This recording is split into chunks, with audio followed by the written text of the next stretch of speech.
கல்லூரி உதவி பேராசிரியை மருத்துவ பேராசிரியர் அதை போய் கொலை பண்ணி அதுக்கு போய் HIV பிளட் ஏற்றுறது எப்படி நியாயம்? எப்படி நூதன முறையில் பரியும்? ரொம்ப இதெல்லாம் வந்து கொடூரத்தின் உச்சங்க. இதெல்லாம் ஒரு உதவி பேராசிரியரோட திருமணம் ஆகி அவங்க நல்ல முறையில் வாழ்ந்துட்டு வர்றாங்க. அப்பா அவனாவது ஆஸ்பத்திரி டூரா கூட தொடாத முதல்ல இருக்கிற மாதிரி ஆயிடும்போது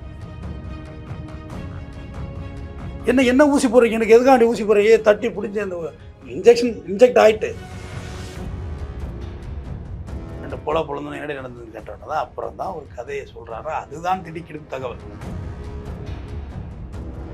நீங்கள் தருதலை இல்லாமல் அடுத்த பயலுலையும் சேர்த்தாச்சு. பயலுவை தான் பைக்கை இடிச்சு விட்டது. திரைப்படத்தில் நடந்த மாதிரி இருக்கும் அது.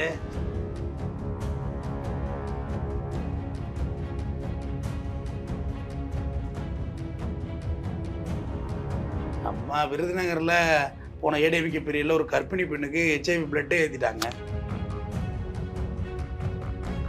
அப்போ இவளுக்கு HIV யாருக்கு அவரோட மனைவிக்கு HIV பரப்பிட்டு அவனுக்கு HIV வந்துடும். இவ்வளோ ஒரு குரோதமான எண்ணம்.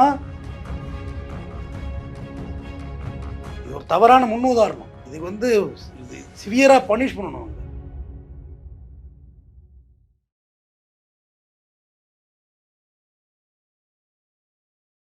இப்போது புதிய அறிமுகம் ஆச்சி ஹோட்டல் சாம்பார் 50 கிராம் ரூபாய் 20 மட்டுமே. கிங் டிவி நேயர்களுக்கு வணக்கம். இன்றைய சிறப்பு நிகழ்ச்சியில் நம்முடன் இணைந்திருக்கிறார் குற்றவியல் வழக்கறிஞர் RS தமிழ்வேந்தன் அவர்கள். வணக்கம் சார். வணக்கம்மா. பொதுவா காதலன் கழட்டி விட்டா எப்பவுமே ஒரு வன்மை வந்து இருக்கதான் செய்யும், வன்முறை இருக்கும் எப்பவுமே. ஆனா இங்க ஒரு பெண் நூதன முறையில வன்முறைக்கு ஈடுபட்டிருக்காங்க அப்படிதான் சொல்லணும். என் கூட வாழாதவன் யாரு கூடயும் வாழக்கூடாதுன்ற அளவுக்கு கிரிமினலா யோசிச்சு ஒரு விஷயம் செஞ்சிருக்காங்க.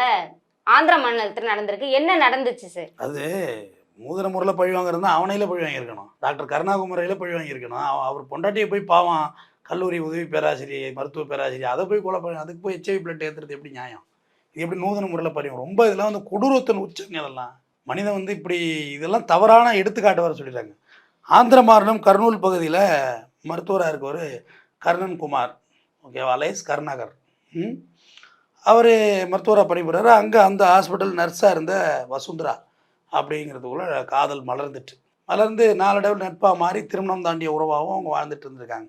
ஒரு கட்டத்தில் 2 பேரும் கான்ட்ரவர்சி ஆகிட்டு டாக்டர் எவனால் தான் ஒரே விஷயம் போடுவார், போர் அடிச்சிச்சு அவருக்கு. இவர் கேட்டிக்கிட்டாரு. அப்புறம் கருத்து வேறுபாட்டில் 2 பேருமாவே பிரிஞ்சுக்கிட்டாங்க. காதல் கசந்து இவர் ஒரு உதவி பேராசிரியரோட திருமணம் ஆகி அவங்க நல்ல முறையில் வாழ்ந்துட்டு வர்றாங்க. இதில் என்னென்னா நம்ம ஜனவரி 1ஆம் தேதி அந்த உதவி பேராசிரியர் ஸ்கூட்டர் பைக்கில் ஹாஸ்பிட்டல்லேருந்து வீட்டுக்கு போகிறாங்க.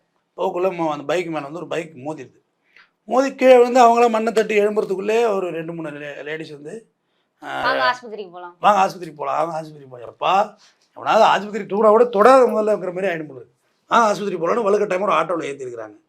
நான் பார்த்துக்கிறேங்க, நானே டாக்டர் தான், எனக்கு ஒன்றும் நான் பார்த்துக்கிறேன், வீட்டுக்கார டாக்டர் தான், நான் ஹாஸ்பிட்டல் போய் இல்லை வாங்க உங்களுக்கு ரொம்ப இதாகிருக்கு, அடிபட்டுருக்கு அப்படின்னா என்னடா இந்த காலத்தில் இப்படி ஒரு மனிதர்களா அப்படின்னு இந்த அம்மா யோசிச்சு உட்கார்றதுக்குள்ளேயே படக்குன்னு அமைக்க வச்சு ஒரு ஊசியை கொடுத்துறாங்க. என்ன ஊசி போடுறீங்க, எனக்கு எதுக்காண்டி ஊசி போடுறீங்க, தட்டி பிடிச்சி அந்த இன்ஜெக்ட் ஆகிட்டு சொச்ச மருந்தோடு அந்த ஊசியை கைப்பற்றோன்னா அந்த குரூப் ஆட்டோ விட்டு இறங்கி ஓட ஆரம்பிச்சிட்டு. 2 பையனும் இன்னொருத்தி ஒரு நர்ஸு, இவ ஒருத்தி, இந்த 4 பேர் அக்யூஸ்டு உழுந்து ஓடணுன்னா நேராக அந்த இது டாக்டர் தானே நேராக கணவர்கிட்ட போது இந்த பிளட்டை செக் பண்ணுங்க முதல்ல, இதுமாதிரி கீழே விழுந்து இதுமாரி ரத்தம் ஏந்திட்டாங்க அப்படின்னோடனே செக் பண்ணி அது ஒரு பக்கம் ப்ராசஸ் போயிட்டுருக்கு. ஏன்னா HIV வந்து 2 டைப்பாக செக் பண்ணுவாங்க. அதாவது அந்த தட்டு முறையில் ஒன்று செக் பண்ணுவாங்க, அது உடனடியே ரிசல்ட் வரும். இன்னொன்று போயிட்டு கல்ச்சர் பண்ணி வரும், அது ஒரு டெஸ்ட். 2 டெஸ்ட் இருக்குது. அதில் கார்டு மெத்தடுன்னு சொல்லுவாங்கல்ல, அது உடனே ரிசல்ட் வரும். கார்டு மெத்தடில் பார்க்கக்குள்ள HIV பாசிட்டிவ் இருக்குது. என்னடா உடனே கம்ப்ளைண்ட் கொடுக்குறாங்க போலீஸ்கிட்ட. போலீஸ் அந்த ஏரியா CCTV எல்லாம் தூக்குறாதா விழுந்து ஓடிக்கிட்டு இருக்குது வேறு யாரும் இல்லை, நம்ம கருணாகரோடைய முன்னாள் காதலி வசுந்தரா ஓடிக்கிட்டு இருக்கு விழுந்து, தூக்குடா அவளை அப்படின்னு தூக்கி அந்த வச்சு 2 பொழுதுன்னு என்னடி நடந்ததுன்னு கேட்டோன்னா தான் அப்புறம் தான் ஒரு கதையை சொல்கிறாரோ அதுதான் திடுக்கிடும் தகவல். நூதனம் இல்லை, திடுக்கிடும் தகவல். அதுதான் இவன் என்ன பண்ணியிருக்கா, ஒரு செவிலியர் கொங்கை ஜோதி, பேரே பற்றி இல்லை, கொங்கை ஜோதி.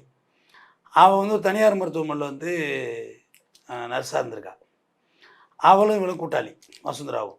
இதுமாரி HIV பாசிட்டிவ் பிளட் வேணுண்டு இதுமாரி பண்ணணும்னு ப்ராசஸ் பண்ணோன்னா அந்த கொங்கை ஜோதியோட 2 20 வயசு பையனையும் கூட்டி சேர்த்துருக்காள். அதில் நீங்கள் தருதலை இல்லாமல் அடுத்த பயலையும் சேர்த்தாச்சு. பயலுவை தான் பைக்கை இடிச்சு விட்டது. திரைப்படத்தில் நடந்த மாதிரி இருக்கும். அது சொல்லி வச்ச மாதிரி அங்கே அவன் தான் இடிச்சு விட்டது, பைக்கை கொண்டாந்து. அப்புறம் தானே ஃபுட்டேஜ் எல்லாம் வருது. இப்போ தானே விஷயம் வெடிக்கிறோம். கொண்டாந்து பைக்கை இடிச்சு விட்டு கீழே விழ வச்சு எல்லாருமே சேர்ந்து ட்ராமா பண்ணி ஆட்டோவில் ஏற்றி அவள்கிட்ட ஒரு ஹெச்ஐவி பாசிட்டிவ் பிளட்டை வாங்கி ஃப்ரிட்ஜில் வச்சு பாதுகாத்துருக்கா. பாதுகாத்து அதுக்கப்புறம் தான் இந்த சம்பவத்தை கிரியேட் பண்ணுறாங்க, அதை அரங்கேற்றுறாங்க. அந்த பிளட் ஈஸியாக கிடைக்குமா சார்? டாக்டர் கிடைச்சா எல்லாம் கிடைக்கும், சட்டமெல்லாம் எங்கள்கிட்ட கிடைக்கும், டாக்டர்கிட்ட அவங்கள்ட்ட கிடைக்கும். அந்தந்த துறை சார்ந்தவங்கள்ட்ட என்னம்மா நகை செய்கிறாருல, நகை செய்யும் ஆச்சாரியார், அவர்கிட்ட சைனைடு இருக்குது, ஓகே தானே, அந்தந்த துறைக்கு உள்ளது தானேம்மா அது. நமக்கு தான் உனக்கு எனக்கு தான் சைனைடு பெருசு, அவங்களுக்கு அது துறையிலே தானே இருக்குது. அது ஒன்றும் பெரிய விஷயம் இல்லை. அவங்க எத்தனையோ பேஷண்ட்ஸ் வர்றாங்க, எவ்வளோ சாம்பிள்ஸ் எடுக்கிறாங்க, அதில் ஒரு சாம்பிள்ஸ் எடுத்தால் போகுது. அம்மா நம்ம விருதுநகரில் போன ஏடிஎம்கே பீரியடில் ஒரு கர்ப்பிணி பெண்ணுக்கு ஹெச்ஐவி பிளட்டே ஏற்றிட்டாங்க தெரியாமல். பிளட்டே ஏற்றிட்டாங்க, அரசாங்கம் பணம்லாம் கொடுத்து வேலையெல்லாம் போட்டு கொடுத்துச்சோம்மா கர்ப்பிணிக்கு. ஞாபகம் இருக்கா போன பீரியடில்? அப்போ அண்ணா எடப்பாடியார் முதல்வராக இருந்தார், பெரிய லெவலில் பேசப்பட்ட பொருள் அது. அப்போ ஒரு வழியாக அவங்க எல்லாரையும் கைது பண்ணுறாங்க. கொங்கை ஜோதி, வசுந்தரா, அந்த 2 பசங்க எல்லாரையும் கைது பண்ணி சிறையில் அடைக்கிறாங்க. அப்போ தான் வசுந்தராட்ட கேட்குறாங்க என்ன நடந்துச்சு, இந்த வேலையை ஏன் பார்த்தா நீ என்னப்போ. டாக்டரை பிடிக்க கருணாகுமார் கிட்டவே சிக்கிறது இல்லை, அவன் எப்படி சிக்குவான் அன்மளுக்கு. அப்போ இவளுக்கு ஹெச்ஐவி, யாருக்கு அவரோட மனைவிக்கு ஹெச்ஐவி பரப்பிட்டு அவனுக்கு ஹெச்ஐவி வந்துடும். இவ்வளோ ஒரு குரோதமான எண்ணம். அவனை டைரெக்டாக நீ ஒரு கூலிப்படை வச்சு கொண்டுட்டேன்னா கூட அது தப்பு, ஆனால் அது கூட ரைட்டு. குடும்பத்தை அழிக்கிறது ஐடியா. இவருக்கு ஹெச்ஐவி பரப்பி இப்போ இந்த டாக்டருக்கு ஹெச்ஐவி வந்துடும். ஆனால் இப்போ இவங்களுக்கெல்லாம் உடனடியாக ட்ரீட்மெண்ட் எடுத்தால் ஹெச்ஐவி உடனே அதை ஸ்டாப் பண்ண முடியும். அதுக்கெல்லாம் நிறைய ஹெச்ஐவிலாம் நீங்கள் பயமுறுத்துகிற அளவுக்குலாம் பெரிய இதெல்லாம் கிடையாது. இப்போ நிறையா மருத்துவம் வந்துருச்சு.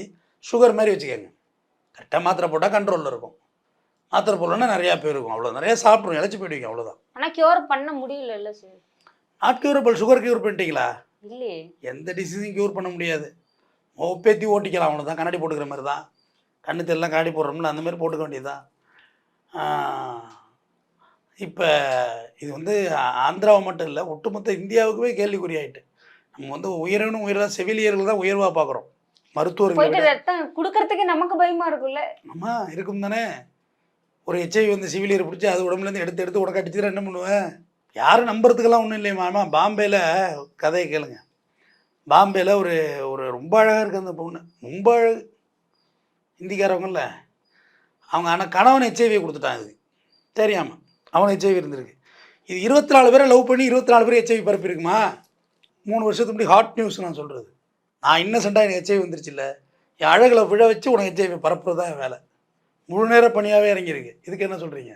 அருவின்னு ஒரு படம் கூட வந்துச்சு. அருவியா? ஐயோ ரொம்ப நல்ல படம். சொல்கிறேன், ஹெச்ஐவி வந்தால் உடலொரு ஹெச்ஐவி வந்தால் உங்களை அவமானப்படுத்திடலாங்கிற மாதிரி வியாதியான என்ன வியாதியில் போய் அவமானம்? குடிச்சு சாவறதோட ஹெச்ஐவியில் சாவறதோட எனக்கு பெரிய அவமானமாக தெரியலையே. குடிச்சிட்டு சாவரம் இல்லைம்மா, அதை விட ஹெச்ஐவியில் சாவறது என்ன இருக்குது?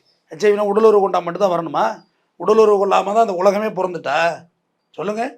எல்லா நோயும் நோய் தானம்மா, அது ஒரு நோய் தானம்மா. டயபெட்டிக் நோய் தான். அதிகமாக சீனி தின்னு சக்கரை தின்னு சக்கரை வந்துட்டு, அதிகமாக கொழுப்பு தின்னு கொழுப்பு வந்துட்டு, அதுமாரி ஹெச்ஐவி ஒரு வியாதி. பட் இது ஆனால் ரொம்ப தப்பு. இது ஒரு தவறான முன்னுதாரணம்.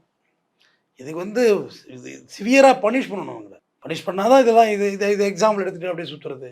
இதற்கு முன்னாடியும் இது மாதிரி ஒரு சம்பவம் அதே ஆந்திராவில் தெலுங்கானாவில் நடந்திருக்கு. ஒரு படம் கூட இது ரிலேட்டடாக எடுத்திருக்காங்க.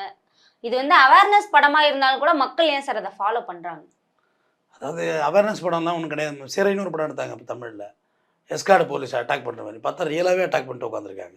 படம்லாம் அவேர்னஸ் எல்லாம் பண்ணாது. எப்படியும் அவேர்னஸ் பண்ணோம். பனிஷ் பண்ணுறது தான் அவேர்னஸ். இங்கே பனிஷ் பண்ணுற டிக்ளரேஷனாக இப்போ வந்து ஜெயிலில் பிடிச்சி போடக்குள்ள பெருசாக போட்டாவெல்லாம் போட்டு செய்தி வருதுமா.